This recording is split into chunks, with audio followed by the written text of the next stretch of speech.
Hello students, welcome to CACP IAS academy. Let's start with our newspaper analysis. आज का date है 10 मई 2025। आपको अगर इस एनालिसिस का PDF चाहिए स्टूडेंट्स, तो आप @CACP_Assam में फॉलो कीजिए टेलीग्राम चैनल में। After each and every analysis the respective PDFs are uploaded in that channel.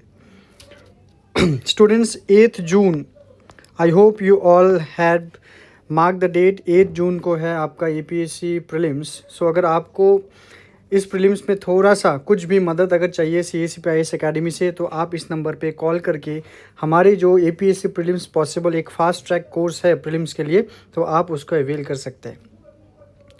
Students, you can look here कि we have arrange 3 slots for GS foundation batch by CACP IAS academy, जो कि एक comprehensive batch होगा 1 साल के लिए। तो अगर आपको एडमिशन्स चाहिए या फिर आपके किसी भी करीबी दोस्त हो या फिर कोई भी रिलेटिव हो, अगर आपको चाहिए तो आप इस नंबर पे कॉल करके उनको डिटेल्स दे सकते हैं।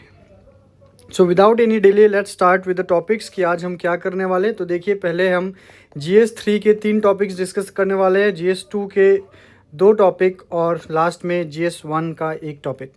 सो GS3 में जो topics we will be discussing is about the BrahMos, then Indian grey wolves conservation, next will be Kerala waste management. GS2 में जो हेल्थ और इंटरनेशनल रिलेशंस रिलेटेड टॉपिक है, एक है निपा वायरस और एक है इंडिया पाकिस्तान सीज फायर जो हाल ही में हुआ है, and the last one of society that is TFR India. So our first news is about the BrahMos. I hope everyone of you know कि what is a BrahMos. BrahMos is a missile. So हम defence और technology के बारे में बात करने वाले, which comes under your GS3 paper. So news क्या है? न्यूज़ ये है कि यूपी में our defence minister Shri Rajnath Singh, उन्होंने एक ब्रह्मोस जो एक मिसाइल है इंडिया का, तो एक लार्जेस्ट इंटीग्रेशन और टेस्टिंग फैसिलिटी को हाल ही में इनॉग्रेट किया है, मतलब कल इसका इनॉग्रेशन हुआ है। सो न्यूज़ में क्या है, उन्होंने क्या बोला है देखिए, ब्रह्मोस जो है it is not just a weapon but a message of India's military strength. Defense Minister Rajnath Singh said today at the inauguration of the largest integration and testing facility of the supersonic cruise missile. Okay, so prelims में ये कैसे important हो सकता है? Prelims में ये जो missile है उसके जो फैक्ट्स है वो क्वेश्चंस में आ सकते हैं। अदरवाइज मेंस में जो आएगा डायरेक्टली मिसाइल रिलेटेड क्वेश्चंस नहीं आएगा, पर वो जो इंडिया का जो डिफेंस मैन्युफैक्चरिंग है उसकी इंडिजनाइजेशन रिलेटेड, आत्मनिर्भर भारत रिलेटेड क्वेश्चंस आ सकते हैं। सो यहाँ से आप टॉपिक का रिलेवेंस चेक कर लीजिए। So what is BrahMos? देखिए, ब्रह्मोस जो वर्ड है ये 2 वर्ड को मिलाकर बना है और 2 ही रिवर की इनिशियल्स है। तो एक रिवर है ब्रह्मपुत्र जो इंडिया में है और एक है मॉस्कवा जो कि रशिया में है। सो हम कह सकते हैं कि जो ब्रह्मोस मिसाइल है ये जॉइंटली इंडिया और रशिया ने डेवलप किया है, which is a supersonic cruise missile. So what is the speed of it? The speed is Mach 2.8 to 3, making it one of the fastest cruise missiles in the world. So ये it is not only just cruise, इसके कुछ अलग अलग variants भी है ब्रह्मोस के, जैसे वो लैंड बेस्ड मिसाइल भी है, शिप लॉन्च्ड, सबमरीन से भी उसको लॉन्च किया जा सकता है, और एयर लॉन्च जैसे कि फ्रॉम सुखोई Su-30 MKI। सो ये आप याद रखिए, ये सब नाम आपको याद रखना है स्पेशली प्रीलिम्स के लिए। इसका जो रेंज है, इनिशियली ब्रह्मोस का रेंज 290 किलोमीटर था, बट उसके जो नए वर्जन्स आए हैं it ranges from 400 to 500 kilometre. So this is the latest news. The largest BrahMos integration and testing facility inaugurated in Uttar Pradesh Defense Industrial Corridor. Uttar Pradesh defence industrial corridor. तो आप यहाँ पर अगर देखते हैं कि UPDIC मतलब Uttar Pradesh defence industrial corridor के जो नोड हैं, मतलब अलग अलग जगह है जहाँ पर ये डिफेंस इक्विपमेंट्स, मिलिट्री के चीज़ें, मिसाइल हो, ड्रोन्स हो, जो वो बनते हैं, जैसे कि यूपी में लखनऊ में, कानपुर, झांसी, चित्रकूट, आगरा और अलीगढ़ में। और इंडिया में अभी तक डिफेंस इंडस्ट्रियल कॉरिडोर अभी तक 2 है, एक है उत्तर प्रदेश में और एक है तमिलनाडु में। ये प्रीलिम्स के लिए बहुत ज़्यादा इंपॉर्टेंट है कि कहाँ कहाँ है, एक है उत्तर प्रदेश और एक है Tamil Nadu. Next, Indian grey Wolves conservation. तो न्यूज़ क्या है, ये न्यूज़ आर्टिकल है फेरल डॉग्स, ये एक तरह के डॉग्स हैं, push Indian grey wolves guardians of Maharashtra grassland towards extinction. कि फेरल डॉग्स जो है ये इंडियन ग्रे वोल्व्स के लिए ये खतरा है। It is a matter of concern because this dogs they push the Indian grey wolves towards extinction from Maharashtra grassland. So ये प्रीलिम्स के लिए ही ज़्यादा इंपॉर्टेंट है। You have to know about the facts of Indian grey wolves और उसका protected status क्या है। सो लेट्स सी ये देखने में कैसा है। यहाँ पर आप इमेज देख सकते हो, it is the Indian grey wolf, जिसको साइंटिफिकली कहा जाता है कैनिस ल्यूपस पैलिपस। ठीक है, it also becomes very important. क्या है कैनिस ल्यूपस पैलिपस, पर ट्रिवियल है, पर इंडियन ग्रे वोल्फ का कंजर्वेशन स्टेटस जो है वो ज़्यादा इंपॉर्टेंट है। अगर आप IUCN के रेड लिस्ट को देखते हो तो जो इंडियन ग्रे वोल्फ है वो ग्लोबली लीस्ट कंसर्न है, तो इसके ऊपर ज़्यादा थ्रेट नहीं है। पर इंडिया के कंटेक्स्ट में अगर देखते हैं आप, इंडिया में ये एंडेंजर्ड है। And according to the wildlife protection act 1972, it is under schedule 1 which is of highest protection. Now what are the key threats of Indian grey wolf in Katbanwadi. So ये कटबनवडी जहाँ है ये तो महाराष्ट्र में है, पता है आपको, और ये पुणे डिस्ट्रिक्ट में है। It is in the Pune district of Maharashtra. So number 1 threat is the feral dogs. ये this are some breed of dogs जो कि अनोन्ड है, ये कहीं के मतलब कि ये कोई भी ओन नहीं करता, ना ही ये डोमेस्टिकेटेड है, ना ही वाइल्ड लाइफ का कोई एक सच पार्ट है। ये फ्री रेंजिंग डॉग्स है, यहाँ वहाँ घूमता रहता है। Which often scavenge on urban waste. Okay, जो अर्बन वेस्ट है, टाउन्स और सिटीज़ में जो वेस्ट है उसके ऊपर वो स्कैवेंज करते, which serves as an threat to this Indian grey wolves. Next is a disease, canine distemper virus. तो ये कैनाइन डिस्टेम्पर वायरस जो है ये ज़्यादातर देखा जाता है अमंग द डॉग्स, कि अमंग द फेरल डॉग्स, कि अगर ये फेरल डॉग्स अगर इंडियन ये ग्रे वोल्फ के लिए अगर वो काइंड ऑफ एक रिफ्ट में आ जाए, उनके बीच अगर टसल हो, तो अगर वो डॉग उसको काट दे तो ये डिजीज़ जो है वो इंडियन ग्रे वोल्फ में ट्रांसमिशन होते देखा गया है। And so highly contagious among dogs and transmissible to wild carnivores. तो ये जो है ये 2 थ्रेट्स है according to the news article, जो आपको याद रखना है। Next is Kerala waste management. So how is Kerala handling its waste problem. So ये है news article. So let's see. So जो वेस्ट मैनेजमेंट है ये अर्बन गवर्नेंस का एक बहुत ही महत्वपूर्ण एक पार्ट है, and which is actually a challenge in India. So Kerala, which is one of the most urbanized states, faces acute solid waste issues due to changing consumption pattern and urban lifestyle। जो केरला बहुत ही fast urbanised हुआ है और अभी culture में भी बहुत ज़्यादा चेंजेस आ रहे हैं, तो जो वेस्ट मैनेजमेंट है, whatever waste it is, तो तरह तरह के वेस्ट है, हम वो नीचे देखेंगे, तो उसको मैनेज करने में केरला में तकलीफ आ रहा है। सो केरला ने कुछ उपाय निकाला है। So why, first of all, let's see why is waste management a critical issue in Kerala. The first one, historical shift. तो क्या है historical shift? The earlier organic waste was absorbed domestically, now shift to inorganic market driven products post liberalization। कि अगर pre liberalisation देखते आप, मतलब before 1991 अगर देखते हो, जो भी लोगों के जो कंजम्पशन मेथड्स थे या फिर द कंज्यूमेबल प्रोडक्ट्स जो थे वो ज़्यादातर ऑर्गेनिक थे, और जो वेस्ट निकलते थे वो ऑर्गेनिक होते थे, और उसको अपने घरों में ही डोमेस्टिकली उसको डिस्पोज कर दिया जाता था या फिर एब्जॉर्ब कर लिया जाता था।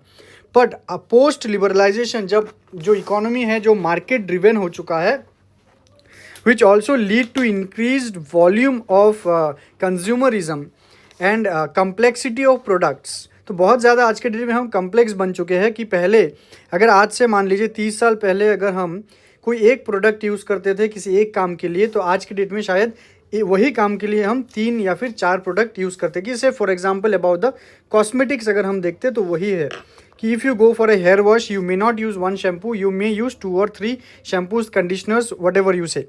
ठीक है, तो ज़्यादा प्रोडक्ट्स करने की वजह से it lead to a more complexity of waste.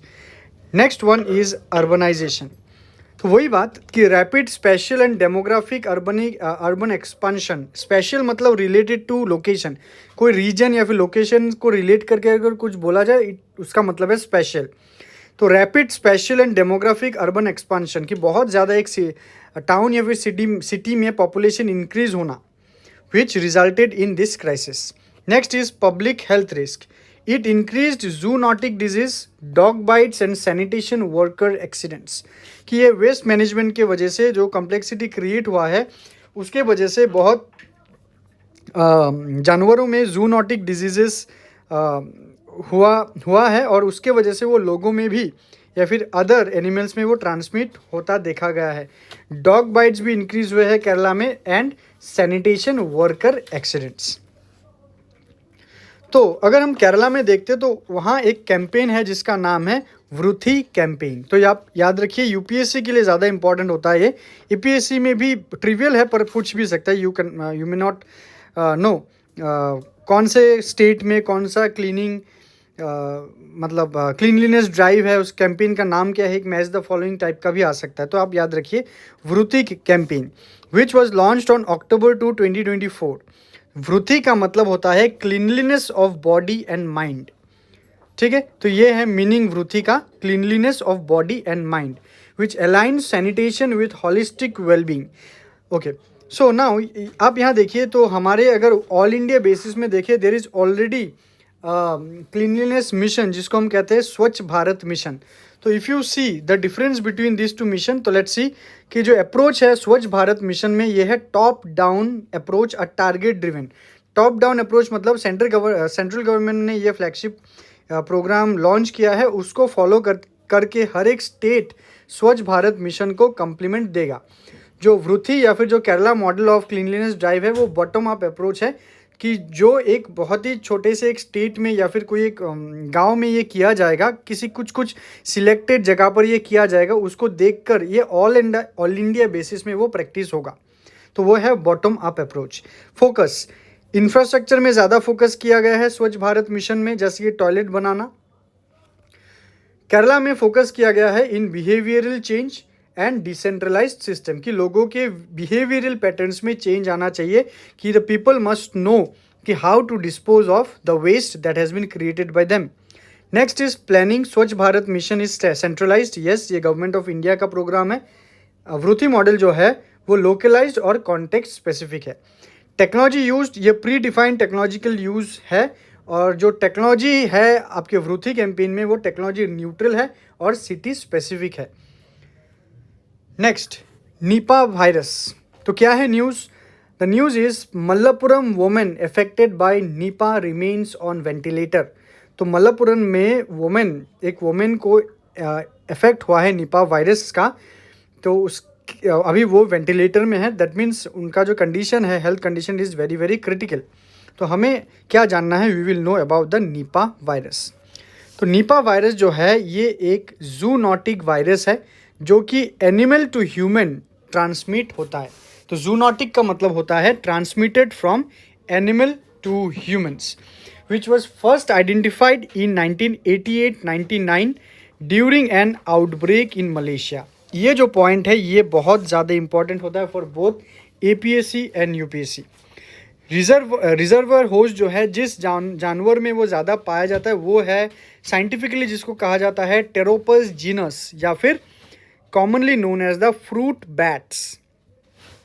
सो अगर वो फ्रूट बैट जो है, अगर वो कोई आधा खाया हुआ एक फल वो छोड़ दे, उसको अगर ह्यूमन कंज्यूम करे तो उस फ्रूट से इंसान के अंदर निपा वायरस का इन्फेक्शन हो सकता है। सो अगर हम सिम्टम्स देखते हैं निपा वायरस का, तो क्या है? फीवर, हेडेक, मसल पेन जिसको आप मेडिकल टर्म्स में जाना जा सकता है about myalgia, vomiting, sore throat, dizziness, altered consciousness मतलब दिमाग में कन्फ्यूजन क्रिएट होना, and atypical pneumonia. Alright, transmission, direct contact with infected bats, pigs और human. Symptom already I have discussed. Mortality is very very high which can range between 40% to 75%। Treatment क्या available है? अभी तक यहाँ Nipah virus का कोई भी specific antiviral treatment नहीं है। सो कुछ सपोर्टिव केयर और प्राइमरी केयर दिया जा सकता है, लाइक अगर बुखार आए तो पैरासीटामोल, एसिटोमिनोफेन, अगर बैक्टीरियल इन्फेक्शंस हो जाए उसके लिए एंटीबायोटिक्स, बॉडी को ठंडा रखने के लिए फ्लूइड्स, अगर सांस लेने में तकलीफ हो तो उसके लिए ऑक्सीजन, या फिर ventilator is the last option. Use of monoclonal antibodies is under trial. Next, India Pakistan cease fire, जो हाल ही में डिक्लेयर किया गया. बहुत लोगों ने ये डिस्कस भी किया है and many people are very very disappointed with this decision of India, जो कि सीज फायर जो डिक्लेयर किया गया है, जो डोनाल्ड ट्रंप यूएसए ने जो मीडिएट किया है, तो उसके लिए बहुत सारे क्रिटिसिज्म भी है, बहुत सारे क्वेश्चंस भी अराइज हुए हैं. तो उसके रिलेटेड आज एक आर्टिकल भी आया है जिसका टाइटल है fire and cease fire, India must not allow third party meddling इन कश्मीर. तो इस हेडलाइन से क्या जाना जाता है कि इंडिया कोई भी थर्ड पार्टी को, कोई एक दूसरे कंट्री को कश्मीर इशू को लेकर उसमें मीडिएशन करवाने की कोई भी ज़रूरत नहीं थी.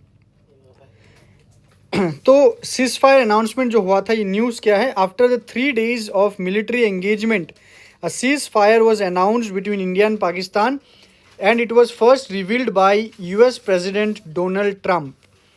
Okay, with diplomatic involvement of US President JD Vance and Secretary of State Marco Rubio. तो इन तीनों ने इंटरफेयर बोलूँगा, इंटरफेयर करके इंडिया और पाकिस्तान के बीच ये सीज फायर करवाया.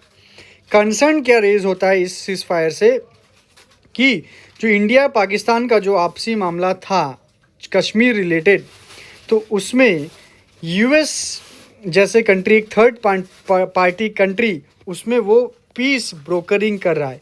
Also China's reported support to Pakistan have reignited debates on the internationalisation of Kashmir dispute. जो कश्मीर डिस्प्यूट जो है ये एक लोकल इशू है about of India and Pakistan.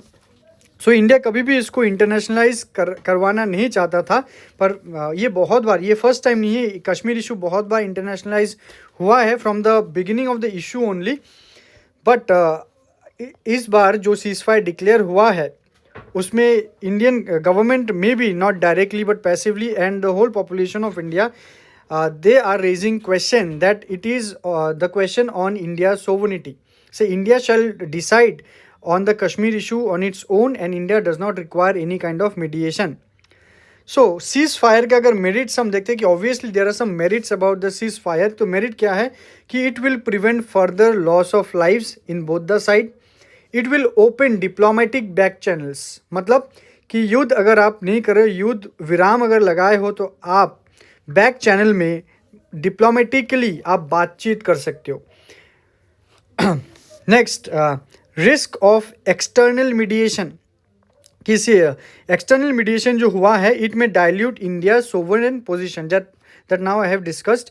It will encourage Pakistan to internationalise the Kashmir issue, जो इंडिया नहीं चाहता है. Next, need for domestic unity, कि इस केस में ये आर्टिकल ने बोला है कि इंडिया में डोमेस्टिक यूनिटी की बहुत ज़्यादा ज़रूरत है.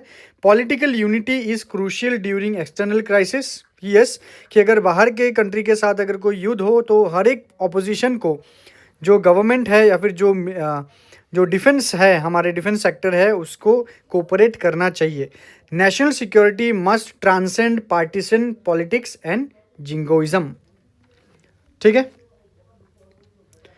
India strategic autonomy and foreign policy principles को हम कुछ देखते हैं. तो इंडिया का जो non alignment and strategic autonomy है, these are the foundation of India's foreign policy. कि ये इंडिया का हमेशा से एक पॉलिसी रहा है कि नो बुलेट फर्स्ट. इंडिया कभी भी किसी को इंस्टिगेट नहीं करेगा, पर यस कि अगर इंडिया को कोई भी इंस्टिगेट या फिर इंडियन टेरिटरी को कोई भी प्रोट्रूट करे तो इंडिया उसका जवाब ज़रूर देगा. India has consistently opposed the third party mediation in bilateral issues with Pakistan, especially on Jammu and Kashmir, in line with the Shimla Agreement 1972 and Lahore Declaration 1999. Students, in my past CNAs, I have declared the Shimla Agreement in detail. तो आप वो पिछले videos भी आप देखिए. New security doctrine post Pahalgam attack. Government's overt military response signals a shift from strategic restraint to a proactive counter-terrorism doctrine. Denial based terrorism strategy of Pakistan is being countered with a policy of deterrence through visibility. मतलब denial based terrorism strategy मतलब क्या है कि पाकिस्तान हर वक्त यही कहते आया है कि वो टेररिज्म को सपोर्ट नहीं करते और वही टेररिज्म के शिकार है. जो हाल ही में पाकिस्तान के डिफेंस मिनिस्टर ने भी ये कमेंट किया था on a international television. Implications of third party involvement that already I have discussed कि ये इंडियन सोवनिटी में ये क्वेश्चन मार्क डालता है और वो दूसरे कंट्रीज़ को भी ये बेनिफिट्स दे सकते हैं. Okay, the last news for today that is TFR. TFR का फुल फॉर्म क्या है? Total fertility rate. Total fertility rate. Okay, so let's see what is it about. Total fertility rate क्या है? देखिए कि अगर हम इंडिया के कंटेक्स्ट में बोले तो इंडिया में जितने भी वोमेन हैं and those women who are child bearing age में अगर वो है जैसे कि 15 ईयर्स से 49 ईयर्स में, तो ऑन एन एवरेज वो अपने लाइफ स्पैन में कितने बच्चे को वो जन्म देती है उसको कहा जाता है total fertility rate. So that is an average calculated of all the women in their childbearing years, how many births they have given on an average. So let's read it. The average number of children that would be born to a woman over her lifetime if she were to experience current age specific fertility rate throughout her children bearing years. Alright, so जो कि India में है 2.0. जो current जो data है TFR का India का वो है 2.0.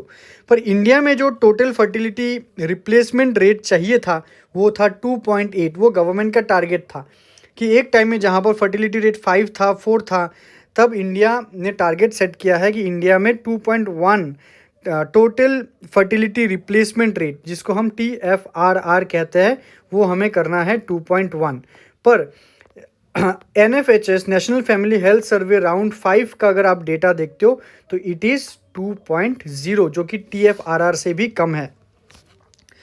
सो नेक्स्ट ये जो डेटा निकाला गया है sample registration system. It is a demographic survey conducted by the registrar general of India to provide reliable annual data on birth and deaths, fertility and mortality. तो NFHS का अलग से सर्वे है और SRS का अलग से सर्वे है और दोनों ही सर्वे में टोटल फर्टिलिटी रेट देखा गया है 2.1 है. Okay, so let's see the report. Yes कि जो है जो TFR है वो 2.0 है और जो रिप्लेसमेंट रेट हमें चाहिए था वो 2.1 था. सो सबसे ज़्यादा अगर हम TFR देखते हैं इंडिया में सबसे ज़्यादा बिहार में है, वो है 3. सबसे कम TFR जो है वो वेस्ट बंगाल और दिल्ली में है जो कि है 1.4. As per the data of SRS 2021 there is a decline in youth population, जो कि यूथ पॉपुलेशन एज ग्रुप करके हम अगर देखते हैं तो 0 to 14 ईयर्स वो डिक्लाइन हुआ है 41.2% से 24.8%. Now next there is a increase in working age population. तो वर्किंग एज पॉपुलेशन कितना है? 15 to 59. ये आपके प्रीलिम्स के लिए बहुत ज़्यादा इंपॉर्टेंट है. 15 to 59 is the working age population जो इंक्रीज हुआ है फ्रॉम 1971 जो था 53.4, 2021 तक 66.2 हो चुका है. Next in India there is a rising elderly population as well कि 60 प्लस के जो है 1971 से वो 21 तक ये 6% से हुआ है 9%. 65 प्लस वाले जो है वो 5.3 से 5.9 हुआ है. Next states with highest elderly population वो है Kerala, Tamil Nadu and next Himachal Pradesh. Next states with lowest elderly population जो है बिहार, असम और दिल्ली. यहाँ पर बहुत बड़ा एक एनालिसिस हो सकता है कि क्यों केरला में ज़्यादा एल्डरली पॉपुलेशन क्यों और बिहार, असम जैसे स्टेट्स में एल्डरली पॉपुलेशन क्यों कम है. क्या हम आप लोग कमेंट में बताइए, क्या हम इसमें मेडिकल ट्रीटमेंट को एक डिटर्मिनेंट मान सकते हैं कि नहीं मान सकते हैं in determining the adult population of a society. Alright, so students we will be ending our analysis here. So आपके लिए 4 MCQs are there in this series. तो the first one is related to zoonotic disease. Next is one health, one approach. The third one is Indian grey wolf, जो आज ही हमने discuss किया है। And last one, a term anthropozoonosis का मतलब क्या है, वो आपको आंसर देना है इन द कमेंट सेक्शन। तो आप इन चारों क्वेश्चंस के आंसर आप कमेंट सेक्शन में दीजिए। आप पॉज कर सकते हैं वीडियो को, या फिर आप स्क्रीनशॉट मार के उसको अच्छे से रिसर्च करके भी आप आंसर दे सकते हैं। So students, if you are interested in our study materials, so we have 17 books for you, 10 for prelims and 7 for mains, which we have named as smart books and which is really well crafted for your prelims as well as mains। तो आपको अगर आपका copy book करना है तो आप इस number पे कांटेक्ट करके अधिक डिटेल्स जान सकते हैं। So thank you students for listening, till then take